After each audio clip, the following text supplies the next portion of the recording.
The serial killer Sean Vincent Gillis grew up in dysfunction. His father, Norman Gillis, was extremely mentally unwell, and with a screw loose upstairs, he once aimed a gun at his young son. Thankfully, Sean's mother intervened, preventing her son's head from being splattered against the wall. The reasons for Norman's extreme behavior can be attributed to his excessive drinking, and likely his feelings surrounding his homosexuality, which he kept a secret from his wife and child.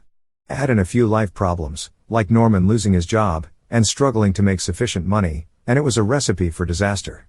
Fearing for his family's safety since he couldn't control his behavior, Norman would check himself into a local state hospital. Soon, he removed himself entirely from the family, and moved to California. With Norman now gone, Sean grew closer to his mother. She doted on him, coddling him even as he grew older.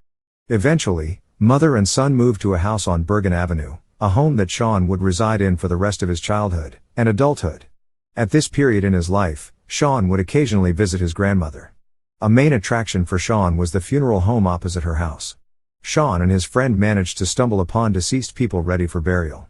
As a result, Sean became interested in the dead. He was fascinated by the feeling of body parts, and spending time with the dead wasn't taboo, weird or morbid for him. Over time, Sean would begin to fetishize body parts.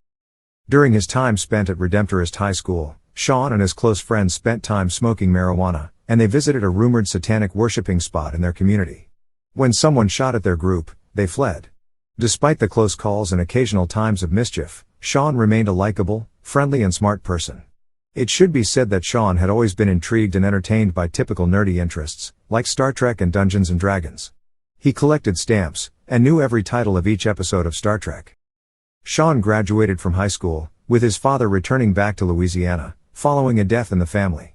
Him and Sean somewhat repaired old wounds, but Sean never really forgave him for abandoning him and his mom. It wouldn't be long before Norman returned to drinking, and one night Sean would view something that forever changed his perception of his father. Sean had been sent to pick up his father's possessions from a hotel room. One such possession in the room were a stack of photographs belonging to his father. Sean picked them up, being placed into a state of shock when he saw what they showed. Naked men were in various, compromising positions, engaging in activity. Appalled, Sean quickly returned back to Baton Rouge. He adopted an anti-homosexual opinion. The event that really changed Sean's life for the worst occurred in the year 1992. This was the year that his mother moved to Atlanta, because she had been offered a new job. It should be noted that by this stage, Sean had been employed at various places in Baton Rouge, like a convenience store and department store. For the most part, he wasn't someone who enjoyed working, and he always did the bare minimum. A lack of motivation and enthusiasm made his situation worse. From an outsider looking in, it appeared as though Sean was content to live at home, and not put much effort or work into his life. However, for all of his lack of motivation and enthusiasm, there was one hobby that quickly became a prime focus of Sean Vincent Gillis. This hobby was his computer. Being that this was the early 1990s, the internet was still in its infancy, and most people didn't have access to it.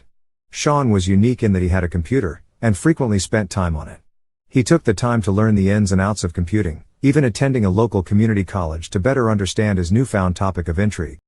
This interest could have proven wonderful for Sean, but inevitably, he used it to immerse himself in a world of depravity. With his mother out of state, Sean's mental state worsened. His neighbors grew fearful of him because of angry outbursts that occurred at nighttime. Sean would bang on bins, yell, and once creepily looked into his neighbor's bedroom window at night. When not outside terrifying his neighbors, Sean was inside masturbating to adult content or looking at dead women on internet sites. In addition to these strange daily habits, a clear sign of his mental state degrading was the state of his mother's house. Since she had left, the house had transformed into a dump. It was left cluttered and dirty, with Sean even letting water flood the house during a hurricane. Obviously, there was something seriously wrong with Sean Vincent Gillis. A friend would introduce Terry Lemoyne to Sean Vincent Gillis. Both had similar nerdy interests, and both had suffered past traumas. Terry had already been through a rough marriage, and had even killed a biker in self-defense. All of her experiences proved interesting for Sean, and the pair really hit it off. A real connection existed between them both, and Sean was described as affectionate and the type of guy to bring home to mom. In spite of how well everything was going, Sean tried his best to hide certain parts of his life from Terry. He had a drink problem like his father, but his most destructive habit was his adult content addiction. Sean was routinely tugging himself dry, wasting his sexual energy. This habit prohibited the couple having sex, with Terry initially asking Sean if it was her that was putting him off. Sean told her that she wasn't the problem, he just didn't like sex because he thought it was nasty. The couple only slept together 3 or 4 times in their entire 10-year relationship. Given what followed, it is clear to see that Sean only wanted to engage in sexual activity with another person when the conditions were ultra-specific. Ann Bryan was an 81-year-old woman living in a retirement community in Baton Rouge. Roughly a block from Sean Vincent Gillis's house, Sean had arrived at the retirement community with sinister intent. He watched the 81-year-old senior citizen undress and take a bath, much like with the peeping behavior that he'd been caught doing years before. However, this time, things would play out much differently. Ann Bryan got into her pajamas and snuggled into bed. Her nighttime routine was standard for many of the elderly residents, and a nurse had been scheduled to check on her the next morning. Sean waited for Bryan to turn off the light before he snuck into her bedroom. Security was lax at the retirement community, but this should come as no surprise. Many would never anticipate a stranger arriving in the dead of night to inflict harm on an old person. Sean later claimed that his intent was to rape this woman.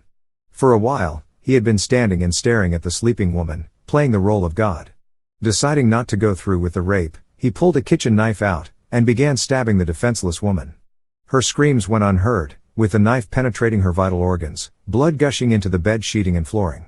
Sean kept stabbing, being briefly lost in a frenzy of violence, and by the time that police were dispatched, Sean had left and rushed home. The grisly crime scene spoke to an inexperienced offender, someone with a great deal of anger and rage. This rage had been directed toward Ann Bryan, who had simply been in the wrong place at the wrong time, with her room door being the first that Sean had opened. A major investigation led nowhere, and without a criminal record, Sean never came up as a suspect. He continued operating as normal, terrified that he could be caught or kill another person. He vowed to never kill again, and for 5 years, Sean had lived up to his vow. But boredom and stress in life inevitably brought him back to murder. 30-year-old Catherine Hall was operating as a sex worker in North Baton Rouge when she was noticed by Sean Vincent Gillis. Hall had been working the streets for years, and like many women in her position, her addiction had her jumping into Gillis's car with minimal effort. Having performed oral sex on Gillis, Hall expected to be driven back, but was met with resistance.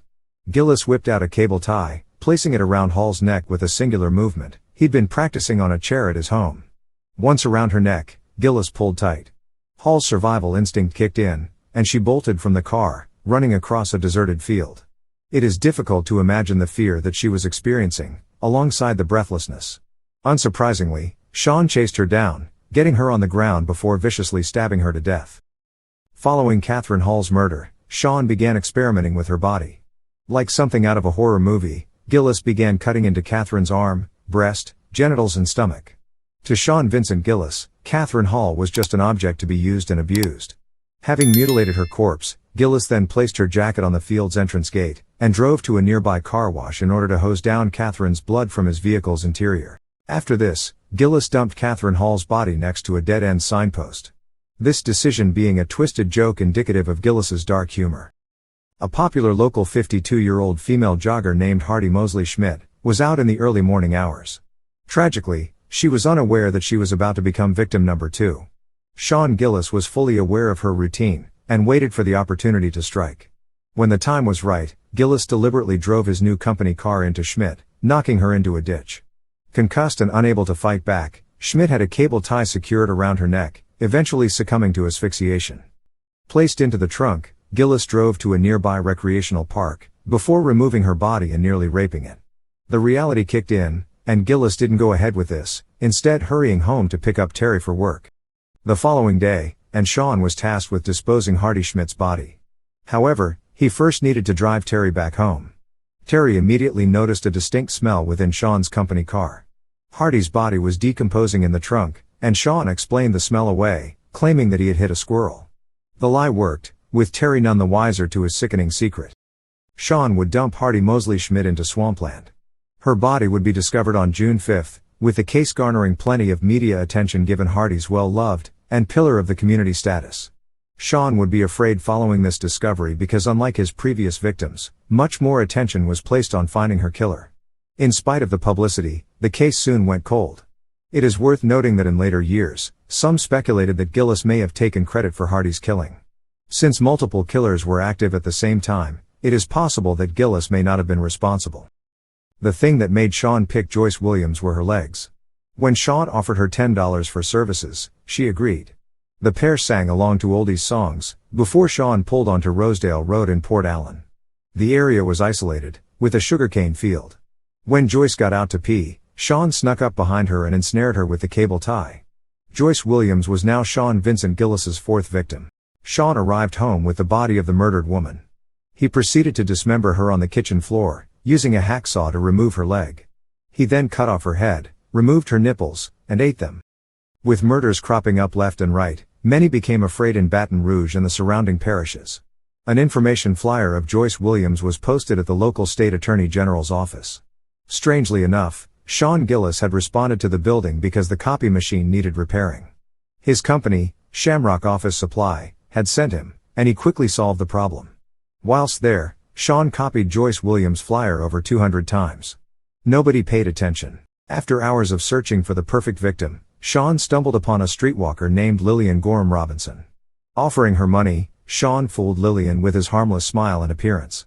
He resembled Ned Flanders, and nobody that he picked up assumed that he posed a threat. In short succession, Gillis managed to get a cable tie around Lillian's neck. She died in his passenger seat.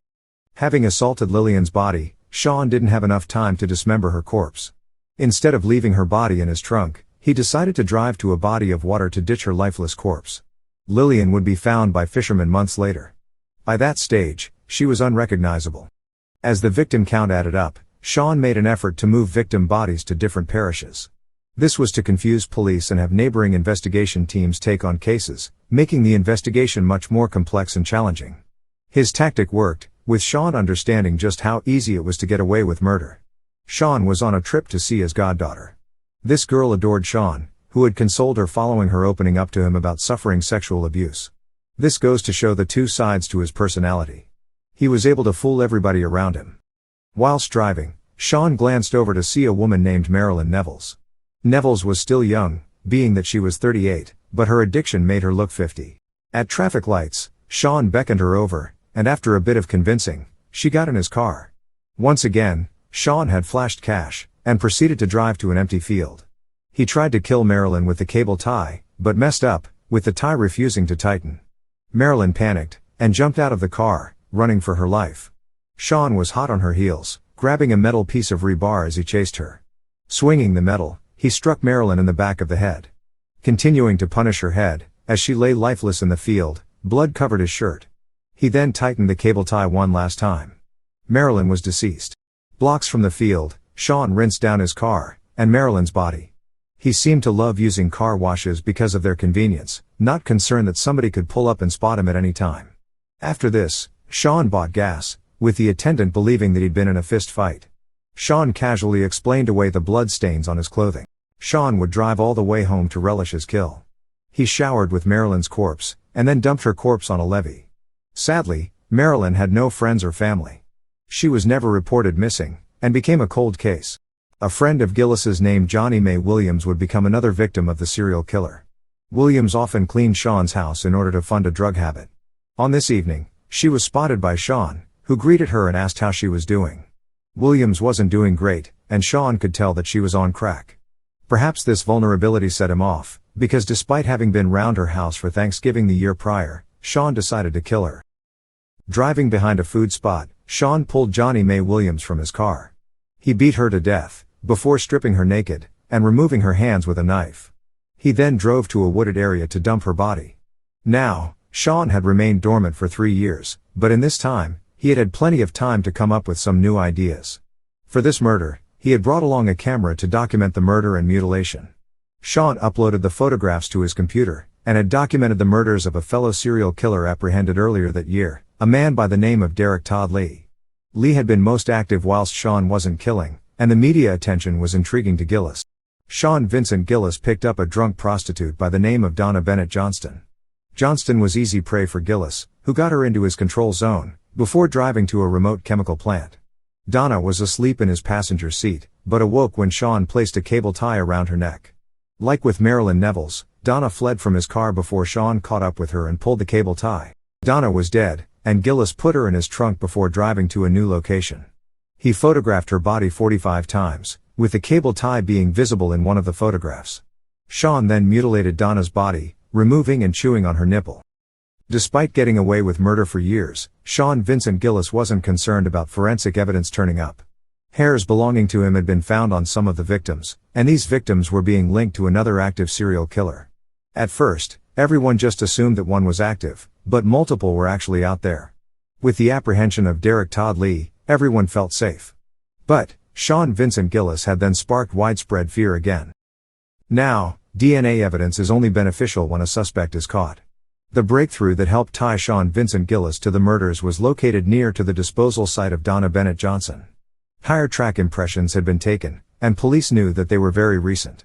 Upon narrowing down the specific tires, Sean Vincent Gillis was one of less than 100 who had purchased them. Investigators arrived at Sean Vincent Gillis's home and questioned him about the recent murders. He was willingly cheek-swabbed, and admitted to having been at the Donna Bennett Johnston crime scene, and to having known Johnny Mae Williams. In short succession, police had pieced the puzzle together. Sean was briefly interviewed at the local police station. He told police that he had pulled over to pee near to the field, hence the tire track match. Police didn't buy his story, but with a lack of evidence, he was let go, a surveillance team monitoring his every move. Sean's DNA was sent to the lab and came back as a match to the serial killer. He had by now returned home, and was in bed with Terry. This was something that he never did, and it goes to show that he knew the police had him. A SWAT team burst into Sean's residence, aiming guns at him and Terry. Sean was arrested and taken back to the same interrogation room. He would then begin confessing to his murders, in gruesome and grisly detail. In total, Sean Vincent Gillis confessed to killing 8 women. Sean Vincent Gillis was found guilty for 3 murders, the ones with the most forensic evidence present. He was given life in prison. Rest in peace to his 8 victims.